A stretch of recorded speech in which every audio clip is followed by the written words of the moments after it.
Salut, je vous retrouve pour une nouvelle vidéo et une nouvelle série de vidéos que j'ai décidé de lancer. Il y en aura une de temps en temps, enfin même une par saison, donc 4 dans l'année. Donc c'est pas une grosse série, mais l'idée c'est de vous partager un peu mes découvertes et mes pépites sur des thématiques un peu différentes à chaque fois. Donc il y aura à chaque fois ma découverte food, ma découverte mode, ma découverte beauté, bien-être, podcast et make-up. Donc si découvertes, pépites réalisées pendant la saison. Et donc là on commence aujourd'hui avec l'automne qui touche bientôt à sa fin et j'ai fait pas mal de soit de découvertes, soit des produits que j'ai utilisés ou des choses que j'ai mangées. Enfin, bref, des choses que j'ai utilisées et qui valent le coup d'être connues et que je suis contente de vous partager aujourd'hui. Donc j'espère vous faire des découvertes aussi. C'est fort possible que vous en ayez déjà entendu parler puisque ce sont des choses dont j'ai parlé aussi sur Instagram. D'ailleurs, si vous ne me suivez pas, je partage beaucoup plus spontanément et au quotidien. Mon Instagram, c'est Aliciofit. On va commencer avec la food. Alors, ma découverte de cet automne niveau food, c'est quelque chose de sucré. J'en ai beaucoup parlé sur Instagram parce que j'en suis à la Xème tablette. C'est un chocolat noir, mais qui n'est pas vraiment un chocolat noir.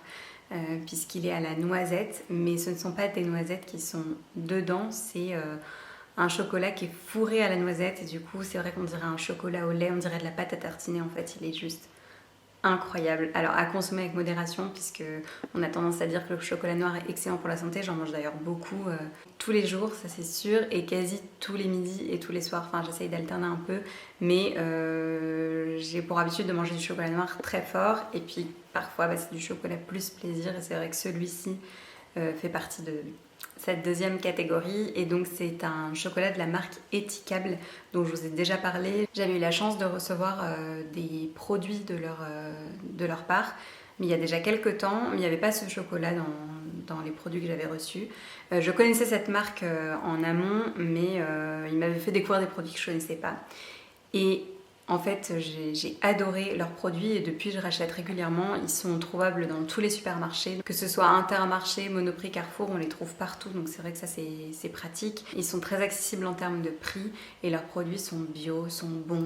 Et c'est uniquement de l'épicerie. Et c'est vrai qu'au niveau de leur chocolat, ils ont une gamme incroyable. Même si vous n'aimez pas le chocolat noir, vous aimerez ce chocolat puisque comme je disais, c'est pas vraiment du chocolat noir, mais il est ouf. Je l'ai d'ailleurs racheté là pour pouvoir vous le présenter en vidéo, mais il va pas faire long feu une fois de plus. Je suis d'ailleurs désolée si j'ai un peu de la lumière en pleine face, il y a un gros rayon de soleil qui passe ici. À mon avis, il va pas tarder à passer derrière les arbres, mais là c'est un peu entre deux. Bon, je sais pas si ce sera mieux ici. J'ai l'impression que c'est pas ouf, mais c'est pas grave. Le principal, c'est qu'on m'entende. La deuxième catégorie, ce sera à chaque fois un podcast. Bon, alors à moins que ça évolue, ça se transformera peut-être en média avec des séries, des films ou autres. Mais là, c'est un podcast qui m'a été conseillé par une copine cet été. Et puis au final, on a commencé, je dis on parce qu'on écoute, on les écoute pas mal avec Romain, on a commencé à les écouter à la rentrée et j'en suis complètement fan. C'est un podcast qui s'appelle Transfert, vous connaissez peut-être déjà, j'avais échangé à ce sujet d'ailleurs avec certains d'entre vous. Et vous avez des épisodes plus ou moins longs, donc ça c'est pas mal. Moi j'aime bien les épisodes longs, d'ailleurs on les écoute beaucoup en voiture quand on a des longs trajets parce que ça fait passer le temps, c'est hyper prenant, hyper intriguant, enfin c'est trop bien. Et vous avez des épisodes plus courts, donc si vous avez moins de temps devant vous, c'est cool aussi. Après je trouve que ce sont les épisodes les plus longs pour le coup qui sont les mieux et les plus intrigants et les plus intéressants pour en avoir un peu écouté les deux. Donc pour ma part je suis vraiment fan des épisodes longs. Et alors c'est un podcast qui change un peu parce que c'est pas du tout un échange. Il n'y a pas un hôte et un invité, c'est uniquement un invité, c'est uniquement la personne invitée du moins qui témoigne et qui raconte son histoire. Et à chaque fois ce sont des histoires un peu dingues. Des histoires complètement folles qui leur sont arrivées à un moment de leur vie et c'est génial. Alors il y en a des plus ou moins bien, il y en a qu'on a commencé et qu'on n'a pas terminé parce qu'on n'a pas été pris dans le truc, mais je me les suis notées parce que j'en ai 5 à vous conseiller si vous voulez commencer à découvrir et écouter Transfert. 5 qui sont vraiment extra. Certains ont d'ailleurs bien marqué. Moi, je suis du genre à y penser après la nuit. Ça me travaille ce genre d'histoire. Donc voilà, je vous conseille à fond de les écouter. Il n'y a rien qui fait peur. Parfois, c'est un peu dur. Parfois, c'est un peu glauque. Mais après, je sais que c'est parce que je suis un peu sensible. Et d'ailleurs, avant de vous donner mes 5 épisodes préférés jusqu'à présent, je vous conseille au début de toujours commencer le podcast à peu près 1 minute pour squeezer la partie un peu synopsis qui, je trouve, en dit déjà trop. C'est un peu comme les bandes annonces. J'ai l'impression que parfois vous savez la fin, mais ça en dit trop sur l'histoire. Donc je vous conseille de toujours commencer le podcast à 1 minute si vous ne voulez pas trop en savoir. Et pareil, là je vous en conseille 5. Évitez d'aller lire le descriptif jusqu'en bas parce que c'est toujours... il y a toujours un peu plus d'infos et voilà, moi j'aime pas trop en savoir trop en avance. Et l'autre chose par contre qui est cool, c'est qu'à la fin du descriptif, vous pouvez descendre, il y a toujours une indication qui vous informe de si le podcast est très dur et si le sujet est un peu touchy, à quel niveau il va être abordé pour que vous soyez informés en avance. Donc ça, c'est pas mal. Alors, les 5 que je vous conseille, c'est le numéro 127 qui s'appelle La carte postale. C'est avec ce podcast-là que j'ai découvert Transfert. C'est une histoire d'amour qui part un peu dans tous les sens. C'est ouf. Ensuite, 141 au-dessus du lot. Alors ça, c'est une histoire de yoga et d'emprise. Je vous en dis pas plus, mais il est incroyable. Et il m'a beaucoup perturbée, il m'a beaucoup fait réfléchir. Enfin, il est très long, mais vraiment génial. Ensuite, le numéro 103, un dimanche matin. C'est sur une histoire de locataire en Airbnb. Celui-ci, il est à la fois fou et hyper drôle. La fille qui raconte est géniale et s'exprime hyper bien. C'est une jeune. Je vous conseille vraiment de l'écouter, il est vraiment très cool et assez léger, c'est sympa à entendre. Ensuite, le 105, le colocataire. Alors pareil, je vais pas trop vous en dire parce que sinon on sait tout d'avance, mais c'est sur l'histoire d'une fille qui se retrouve avec un garçon qu'en fait elle ne connaît pas et qu'elle va apprendre à connaître. Bref, cette histoire est assez dingue aussi. Et enfin, le numéro 106, Monsieur Lorenzo, sur l'histoire d'une fille qui postule à une offre d'emploi et d'un entretien d'embauche. Et voilà, je vous en dis pas plus. Mais il y en a plein d'autres, j'en ai plein d'autres à vous conseiller parce qu'on n'en a pas écouté que 5, mais ces 5-là, vous pouvez déjà démarrer avec ça et vous ferez une idée de si vous aimez ou pas le podcast Transfert. Je vous les liste tous évidemment en description de cette vidéo et n'hésitez pas à me dire dans les commentaires si vous connaissez déjà, si vous avez écouté ces épisodes, ce que vous en pensez. Et si vous les écoutez, venez aussi me dire en commentaire ou écrivez-moi sur Instagram pour me dire votre ressenti et ce que vous en avez pensé parce que c'est trop cool de débriefer des podcasts comme ça, j'adore. Ensuite, ma prochaine catégorie de découverte, c'est la catégorie mode. Et alors, c'est une marque que je connaissais depuis quelques temps. Enfin, j'en avais un peu entendu parler. J'avais vu qu'ils faisaient de jolis sacs, notamment, de jolies pièces en cuir. Et puis là, plus récemment, en fait, c'est via le compte Instagram de Pauline TRS qui a présenté plusieurs paires de chaussures de cette marque-là, qui est la marque donc Anaki. Et j'ai complètement flashé sur une paire de mocassins qu'elle a présentée, que j'ai réussi à choper en précommande sur leur site et que j'ai reçu il n'y a pas très très longtemps. Mais quel coup de cœur. En fait, avant même de les recevoir, je savais qu'elles allaient me plaire et qu'elles allaient m'aller. Trop bizarre parce qu'on n'est jamais sûr que ce soit confortable, mais je sais pas, j'étais confiante avant même de les avoir reçus, peut-être parce qu'elle en a beaucoup parlé aussi. Et donc ce sont ces mocassins, c'est le modèle Heidi, et ils sont tellement confortables, tellement bien finis, tellement jolis, le cuir est magnifique, la chaîne dorée sur le devant est trop belle aussi, et la semelle est hyper moelleuse. Ce qui est trop bien, c'est que bon, là, elles sont déjà un peu crades en dessous, mais il n'y a pas besoin de les faire ressemeler, ce qui est de moins en moins le cas, je trouve, avec les jeunes marques françaises. De plus en plus, déjà, les souliers sont chers, et en plus, quand on les reçoit, il faut aller les faire ressemeler. Donc, je le fais systématiquement, parce que ça me saoule de payer cher une paire de chaussures, et en plus de les bousiller très vite. Mais là, de ne pas avoir à les faire ressemeler, je trouve que c'est vraiment un point qui est cool. Elles sont made in Europe, made in Spain, et vraiment, elles sont très belles. Et au-delà donc des chaussures, elles étaient faites pour moi parce qu'elles sont arrivées dans une boîte corail terracotta qui est trop trop belle. À l'intérieur, vous avez un joli un joli pochon avec écrit Yanaki en doré pour ranger vos chaussures. Enfin, ils ont le souci du détail, le service client est top. Après, elles ont quand même un certain coût. Pour le coup, j'avais obtenu du coup un code promo via Pauline TRS, mais ils ont aussi de très belles bottes, de très jolis boots. En termes de prix, c'est au-dessus forcément des mocassins, mais ils ont aussi de très beaux sacs. Bref, c'est une très belle marque, très belle découverte, et je suis trop contente d'avoir cette paire de mocassins pour l'automne, et elles vont aussi m'accompagner cet hiver et puis au printemps, etc. On passe ensuite à ma prochaine découverte, c'est la catégorie beauté. Je vous en ai pas mal parlé depuis quelques mois. Il ne s'agit pas d'un produit parce que j'ai pas réussi à choisir, mais plutôt d'une gamme, et c'est la nouvelle gamme Herbier de chez Payot. Que j'utilise du coup depuis que je les ai reçus. Ils ont vraiment fait un effort autant sur la compo, puisqu'ils ont une gamme qui est à 99,8% je crois, enfin presque à 100% d'ingrédients d'origine naturelle.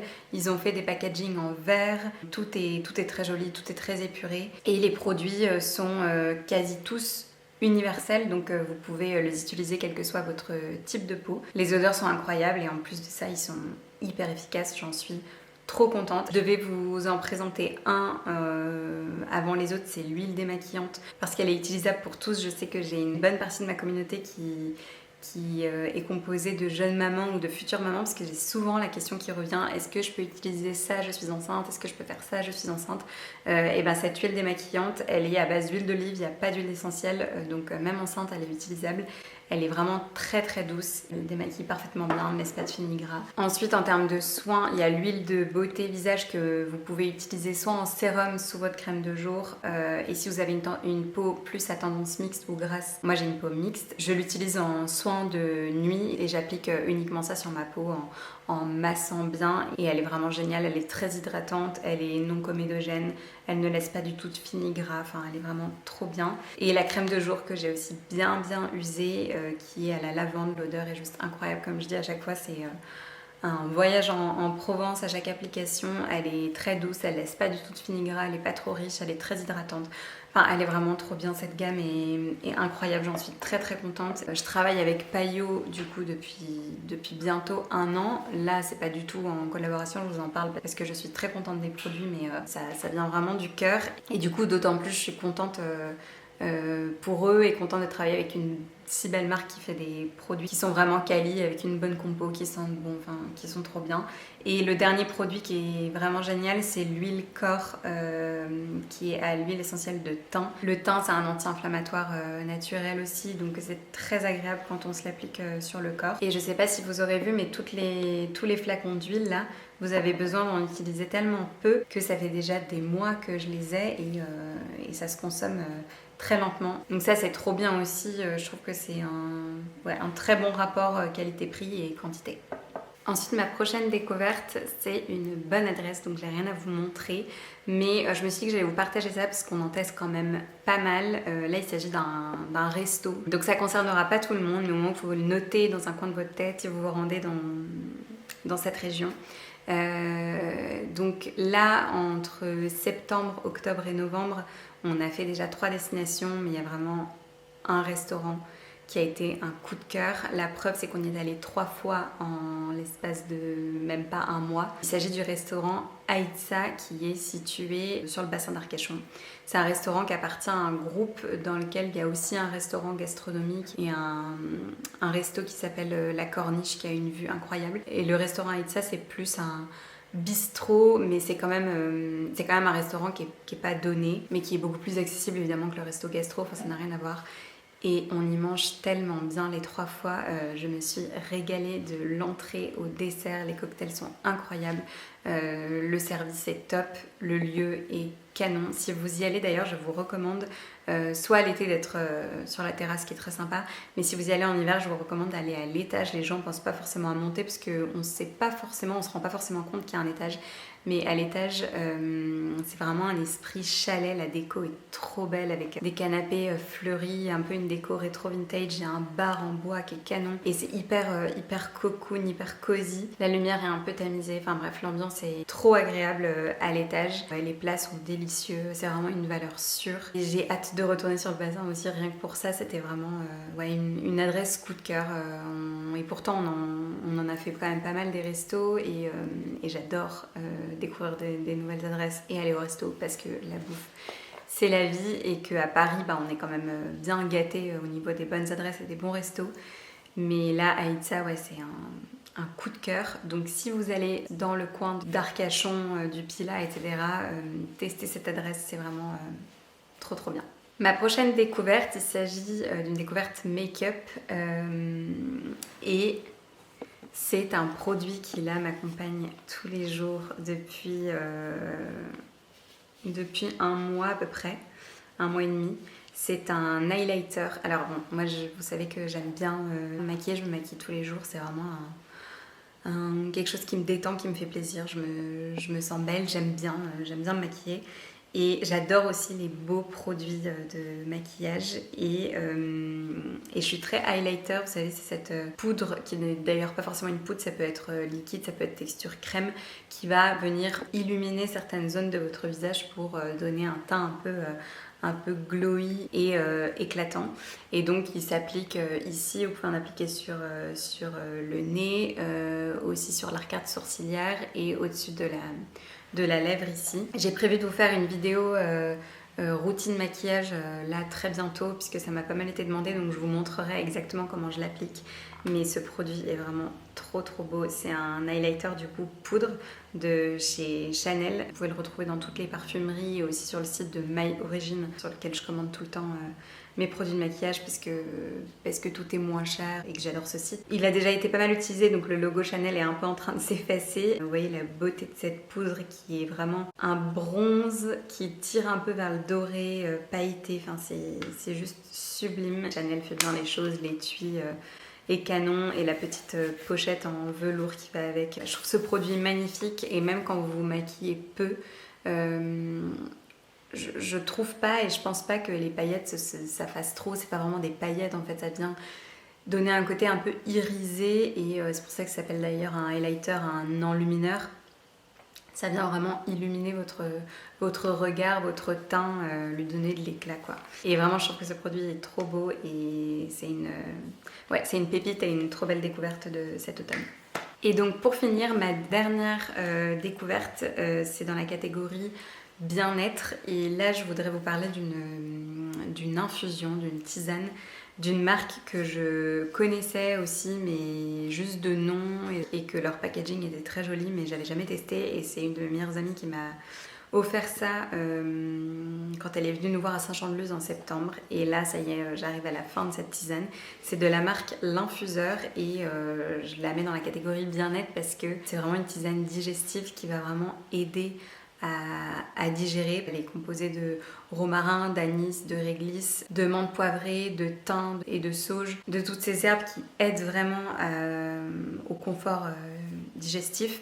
Et en plus de ça, elle est délicieuse parce qu'il y a de la bergamote, des pétales de rose, de la cannelle, du basilic et que ce cocktail de plantes et d'herbes rend cette infusion vraiment trop bonne et à la fois très efficace. Je trouve que le packaging est trop beau aussi, sobre et minimaliste. C'est une très belle découverte et là je vais être de passage à Paris, donc je vais essayer de me rendre à la boutique L'Infuseur et si j'ai pas l'occasion je regarderai sur leur site pour commander parce qu'ils en ont plein et que ça me donne envie d'en tester d'autres. Je vous avais dit 6 mais je réalise qu'il y en a 7 en fait. Podcast, bien-être, maquillage, beauté, food, mode, resto. Ouais, c'est ça, il y en a 7 en fait. Je vous ai dit 6, mais n'importe quoi, il y en a 7.